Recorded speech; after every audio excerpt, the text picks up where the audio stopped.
जय हिंद दोस्तों। तो कैसे हो आप लोग। आशा करता हूँ आप लोग अच्छे होंगे। बिहार दरोगा का ये दूसरा क्लास एमसीक्यू बेस पे स्टार्ट करते हैं। और बिहार दरोगा की तैयारी के लिए एकदम सच्चे मन से पढ़ना है। सच्चे मन से पढ़ने का मतलब ये नहीं होता है कि आप 1 घंटे 2 घंटे 3 घंटे पढ़िए। सच्चे मन से पढ़ने का मतलब होता है आप भले ही आधा घंटा पढ़िए, लेकिन जो आधे घंटे में आपने पढ़ाई की है वो आपको समझ में आना चाहिए। तभी होता है वो सच्चे मन से पढ़ाई करना। और सच्चे मन से साधना करने वाले ही विजय होते हैं, ये आपको पता ही होगा। तो बिना देरी किए बिना बात करे हुए हम लोग आगे बढ़ते हैं क्वेश्चन की तरफ। और पहले देख लेते हैं फर्स्ट क्वेश्चन क्या है हमारा। उत्तराखंड में किस सुरंग में फंसे हुए 41 मजदूरों के लिए रेस्क्यू ऑपरेशन किस सुरंग में चलाया गया था। ऑप्शन देख लेते हैं। ऑप्शन है जवाहर सुरंग, बैखरावा सुरंग, सिलकराया सुरंग या करबूर सुरंग। हिंदी थोड़ी मेरी कमज़ोर है, इंग्लिश में सही रहता है मेरे को समझाने में, लेकिन हिंदी में बहुत सारे बच्चे हैं जो इंग्लिश मीडियम से नहीं हिंदी मीडियम से एग्ज़ाम देते हैं, तो इसलिए मैं हिंदी मीडियम पढ़ाना अच्छा समझता हूँ। तो इसका आंसर हम बता देते हैं आपको। आंसर है इसका सिल्क राया सुरंग। सिल्क राया सुरंग जो है उत्तराखंड की सिल्क राया सुरंग में फंसे हुए 41 मजदूरों के लिए रेस्क्यू ऑपरेशन चलाया गया था। नेक्स्ट क्वेश्चन देखते हैं। विनिर्माण अर्थव्यवस्था के किस क्षेत्र के अंतर्गत आता है। जो विनिर्माण है, विनिर्माण के अर्थव्यवस्था है, वो किस क्षेत्र के अंतर्गत आता है। द्वितीयक क्षेत्र, प्राथमिक क्षेत्र, तृतीयक क्षेत्र या सेवा क्षेत्र में। तो इसका आंसर ए सही हो जाएगा, द्वितीयक क्षेत्र। नेक्स्ट क्वेश्चन देखते हैं।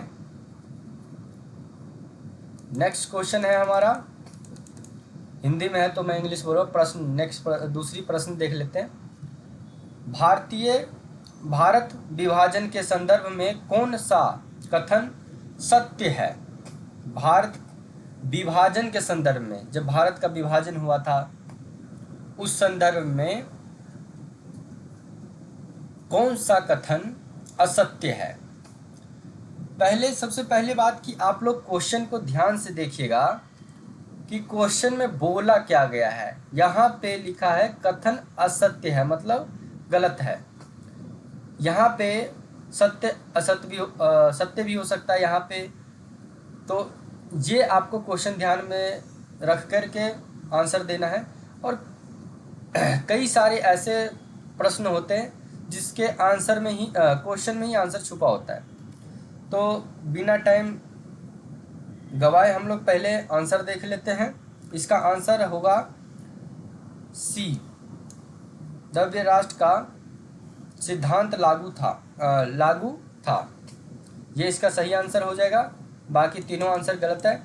एक बात आप हमेशा याद रखिएगा, जब भी आप जैसे सीबीटी टेस्ट हो, कंप्यूटर बेस्ड टेस्ट हो, या फिर एमसीक्यू कोई भी क्वेश्चन है, तो आप एक चीज़ का हमेशा ध्यान रखिएगा। अगर एमसीक्यू कोई भी ट्यूशन सेंटर या कोई भी टीचर आपको पढ़ा रही है, तो एक बात का हमेशा याद रखिएगा, जो क्वेश्चन का सही आंसर है आपको वही आंसर याद रखना है।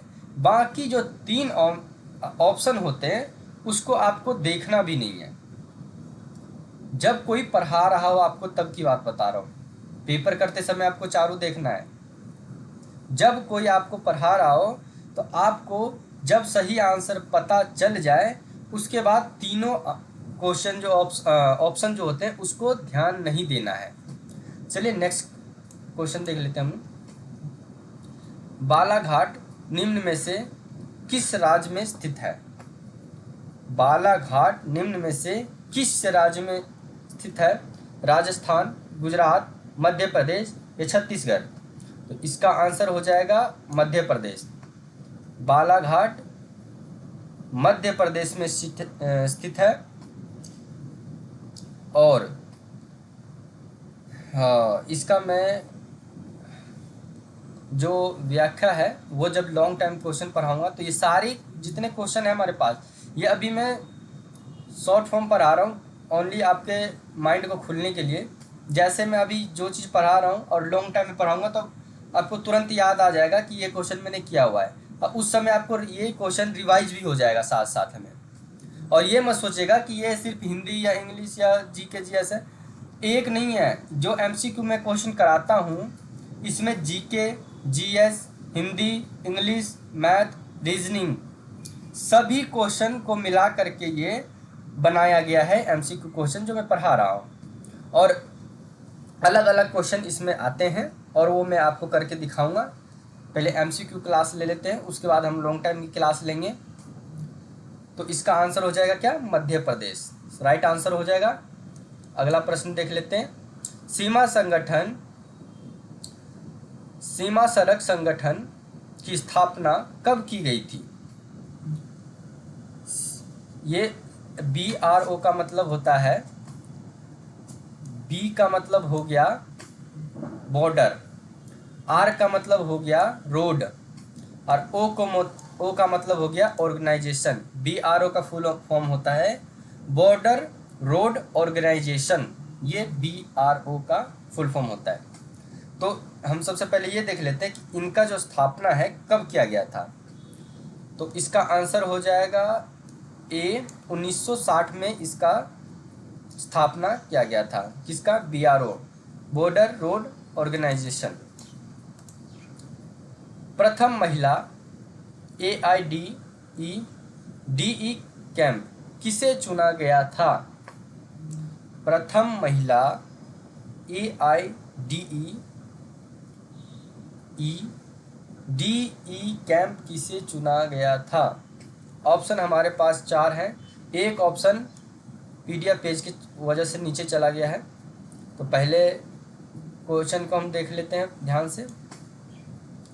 इसका आंसर हो जाएगा, पहले तो ऑप्शन देख लीजिए, कोरवी शर्मा, मनीष पाड़ी, भावना कंठ, या नीचे है ऑप्शन अवनी चतुर्वेदी। तो इसका आंसर हो जाएगा मनीष पाड़ी। नेक्स्ट क्वेश्चन देखते हैं हम।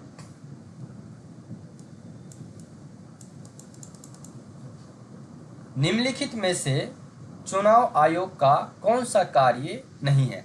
अब देखिए वहां पे था असत्य है और यहाँ पे है नहीं है, तो इसमें आप कंफ्यूज नहीं होइएगा। आप ऑप्शन देख लेते हैं।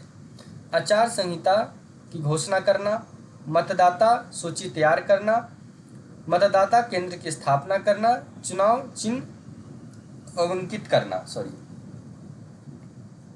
तो इसका ऑप्शन हो जाएगा, पहले ध्यान से क्वेश्चन को आप समझिएगा, ये समझने वाली क्वेश्चन है कि निम्नलिखित में से चुनाव आयोग का कौन सा कार्य नहीं है। जो चुनाव आयोग कौन सा कार्य नहीं करती है? चुनाव आयोग मतदाता केंद्र की स्थापना नहीं करती है। चुनाव आयोग का काम है वो आचार संहिता लागू करते हैं, मतदाता सूची तैयार करते हैं, चुनाव चिन्ह आवंकित भी कराते हैं, ये सारे काम चुनाव आयोग का। लेकिन मतदाता केंद्र की स्थापना करना ये चुनाव आयोग का कार्य नहीं है। नेक्स्ट क्वेश्चन को देखते हैं। भारत के मौजूदा कानून में कौन बदलाव कर सकता है? ऑप्शन है राष्ट्रपति, उच्च न्यायालय, प्रधानमंत्री या सांसद। आप लोग समझ रहे होंगे कि इस देश में सबसे बड़े ओहदे पे जो होते हैं देश चलाने वाले वो राष्ट्रपति है। या वो ये भी समझते होंगे, कई बंदे ये भी समझते हैं कि उच्च न्यायालय किसी भी कानून को बदल सकते हैं, वो सबसे प्रथम है। ऐसा नहीं है। प्रधानमंत्री पूरे देश का प्रधानमंत्री है तो वो सब बदल सकते हैं? नहीं। ये तीनों ऑप्शन गलत हो जाएंगे। आंसर आ जाएगा हमारा डी, सांसद। सांसद जो होते हैं ये कानून को बदल सकते हैं और वो अकेले नहीं बदल सकते हैं। क्वेश्चन को पढ़िएगा तो आपको पता चलेगा, इसमें लिखा गया है कौन कानून को बदल सकता है। तो ये सांसद बदल सकते हैं लेकिन ये खुद अकेला ही ये कानून नहीं बदल सकते हैं। इसके लिए भारत के मौजूदा कानूनों में परिवर्तन सांसद द्वारा किया जाता है। लेकिन किनके द्वारा? भारतीय सांसद, राज्यसभा, लोकसभा और राष्ट्रपति के सहमति से उनको बदला जाता है। नेक्स्ट क्वेश्चन को देख लेते हैं। निम्न में से स्वर्ण रेशा किसे कहा जाता है? जूट, कपास, रेशम या चाय? निम्न में से स्वर्ण रेशा किसे कहा जाता है? तो ऑप्शन ए हो जाएगा सही। जूट को हम स्वर्ण रेशा के नाम से जानते हैं। और इसका मैं कुछ वो बता देता हूँ, व्याख्या बता रहा। जूट प्रसन्न रेशा पौधे हैं, उन्हें स्वर्ण रेशा भी कहा जाता है। यूरोप में 18वीं शताब्दी में सबसे पहले प्रयोग मिलता है, ठीक है। और विश्व में भारत 40% जूट उत्पादन करता है। भारत जो है जूट का उत्पादन 40% करती हैं। अब हमारे पास कुछ मिलान वाला क्वेश्चन आ रहे हैं, ध्यान से देखिएगा। निम्नलिखित का मिलान कीजिए, ठीक है। अब मिलान करेंगे हम लोग।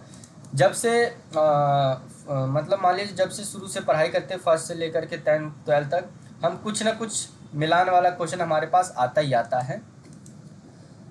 एक समुदाय या धर्म के लोगों द्वारा दूसरे समुदाय या धर्म के लोगों विरुद्ध भेदभाव की अभिव्यक्ति, इसको, ये जो क्वेश्चन हमने पढ़ा है इसमें बताना है वो क्या है। ये 4 ऑप्शन दिए, इसमें हमें बताना क्या है। संप्रदाय है या नारीवाद है या धर्म है या जातिवाद है। जैसे राजनीतिक है, नहीं, सामाजिक और राजनीतिक क्षेत्र में ज़्यादातर हिस्सा महिलाओं के अधिकारों और हितों को बढ़ावा देने पर, ये चारों जो आंसर क्वेश्चन दिख रहे हैं उसके इससे मिलान करना है कि ये जो है, ये सांप्रदायिक जो है, नारीवाद इसमें से क्या है, धर्मनिरपेक्ष क्या है। ये पढ़ने के बाद यहाँ पे हमारे को दिया गया है ऑप्शन। तो इसका ऑप्शन देख लेते हैं हम। फर्स्ट क्वेश्चन जो था हमारा, पहले मिलान कर लें तो चलिए इसको, ये ए से ए में हो जाएगा, 1 में हो जाएगा, ठीक है। ये सांप्रदायिकता है। और बी को हम दूसरे से मिलाएंगे, ये है, ठीक है। और सी को हम कहाँ गया, हाँ, सी ये रहा ना हमारा। सी को हम 4 से मिलाएंगे और डी को हम से मिलाएंगे। ये हमारा मिलान हो गया है। इसको आप लोग स्क्रीनशॉट लेके रख भी सकते हैं, डिस्प्ले पोज करके आप स्क्रीनशॉट ले सकते हैं। नेक्स्ट क्वेश्चन पे चलते हैं। अब आइए नेक्स्ट क्वेश्चन पे। एमनेस्टी इंटरनेशनल निम्नलिखित में से किससे संबंधित है? महिला संगठन से, अंतर्राष्ट्रीय व्यापार से, पुलिस संगठन से या मानवाधिकार से? एमनेस्टी जो है किससे संबंधित है? एमनेस्टी किससे संबंधित है?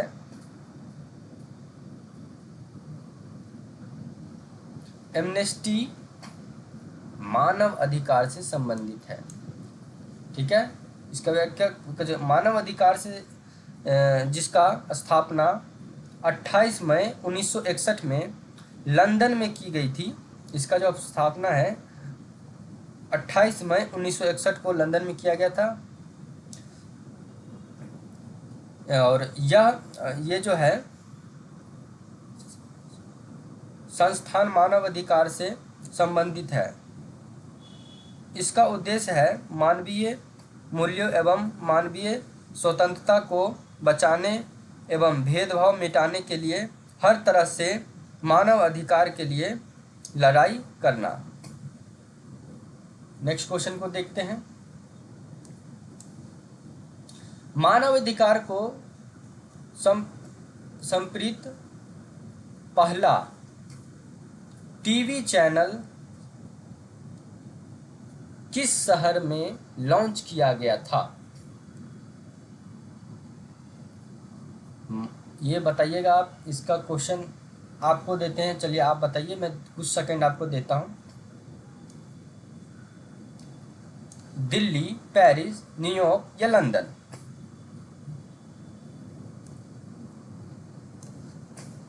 बताइए। चलिए इसका आंसर मैं बता देता हूं। इसका जो आंसर है वो लंदन है। ठीक है, ये लंदन में एक शो चलाया गया था जनवरी 2019 में, 16 जनवरी 2019 को चलाया गया था। ये मानव अधिकार के लिए समर्पित दुनिया का पहला टेलीविज़न चैनल लंदन में ICHR द्वारा 16 जनवरी 2019 को चलाया गया था, लंदन में चलाया गया था। ठीक है, तो ये हमारा आज का क्वेश्चन हुआ समाप्त। अब हमारे पास इतने ही क्वेश्चन। मैं थोड़े थोड़े छोटे छोटे वीडियो बनाऊंगा, सभी प्रश्न का बनाऊंगा। आप थोड़ा थोड़ा टाइम निकालिए, 10 मिनट 15 मिनट निकालिए रोज़, और आपकी तैयारी इतनी तगड़ी हो जाएगी कि आप सोच भी नहीं सकते। और ये नहीं कि हम 1 घंटा 2 घंटा पढ़ने के लिए बैठे हैं तो दूसरा काम रुक रहा, ऐसा भी नहीं है। जिस दिन मैं मैथ का क्वेश्चन करवाऊंगा इस पे, उस दिन आपको डिस्प्ले देखने की ज़रूरत पड़ेगी। लेकिन अभी आप जैसे मान लीजिए आपके पास हेडफोन है, ईयरबड्स कुछ भी है ऐसे कोई वस्तु, तो आप उसमें कनेक्ट करके कान में लगा के आप काम के साथ साथ इसको सुन सकते हैं। जिस दिन मैथ का क्वेश्चन या रीजनिंग का क्वेश्चन कराऊंगा उस दिन आपको देखने की ज़रूरत है। आप ऐसे भी पढ़ाई कर सकते हैं, एक बार नहीं तो 2 बार देखिए, आपको क्वेश्चन आंसर सब याद हो जाएगा। और मेरी ये मोटिव है कि जो हमारी बहनें हैं और उनकी शादी हो जाती है, वो नहीं पढ़ पाती हैं, या चाहे कई ऐसे लड़की हैं अभी भी बिहार में जो कि सही ढंग से पढ़ नहीं पाती, उनको खेतों में जाना पड़ता है, खेतों में चले जाते हैं, जैसे धान लगाना है, कुछ भी लगाना है, तो वो उसके बाद आकर के खाना भी बनाना है, पूरे घर का काम करना है, तो वो नहीं कर सकती। जैसे मान लीजिए आप कुछ काम ही कर रहे हैं, तो आप कान में लीड लगा करके और वीडियो ओपन करके देख सकते हैं और आप सुन भी सकते हैं। तो मेरा मोटिव यही है कि उन माता बहनों तक ये वीडियो पहुँचे और वो लोग ये देखें,